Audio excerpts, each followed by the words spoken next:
Hello students, welcome to my channel. இன்னைக்கு இந்த வீடியோல என்ன பார்க்க போறோம்னா 11th chemistry top important 2 mark 3 mark 5 marks questions தான் பார்க்க போறோம். chapter wise இருக்கு. தமிழ் மீடியம் ஸ்டூடண்ட்ஸ்க்கான most important 2 mark 3 mark 5 marks questions. இதில கொடுத்திருக்க questions ஒரு questionையும் skip பண்ணாம தரவா prepare பண்ணிக்கோங்க.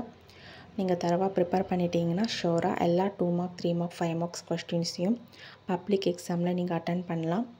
மறக்காமல் இந்த சேனலை சப்ஸ்கிரைப் பண்ணுங்கள், லைக் பண்ணுங்கள், ஷேர் பண்ணுங்கள், ஃபாலோ பண்ணுங்கள், சப்போர்ட் பண்ணுங்கள். எக்ஸாமுக்கு தேவையான எல்லா இம்பார்ட்டன்ட் வீடியோவும் இந்த சேனலில் அப்டேட் பண்ணுறோம், பார்த்து யூஸ் பண்ணிக்கோங்க. வீடியோவை ஸ்கிப் பண்ணாமல் ஃபுல்லாக பாருங்கள். பிடிஎஃப் வேணுன்றவங்க நாங்கள் டிஸ்கிரிப்ஷனில் லிங்க் வைக்கிறோம், நீங்கள் அங்கே போய் நீங்கள் டவுன்லோட் பண்ணிக்கலாம். இது தமிழ் மீடியம் ஸ்டூடெண்ட்ஸ்க்கான most important 2 mark 3 mark 5 marks questions தான். சாப்டர் வைஸ் இருக்குது. ஸோ இம்பார்ட்டன்ஸ் கொடுத்து எல்லாத்துக்கும் ப்ரிப்பேர் பண்ணிக்கோங்க. உங்களுக்கு ரொம்பவே ஹெல்ப்ஃபுல்லாக இருக்கும் இந்த வீடியோ. தேங்க்யூ.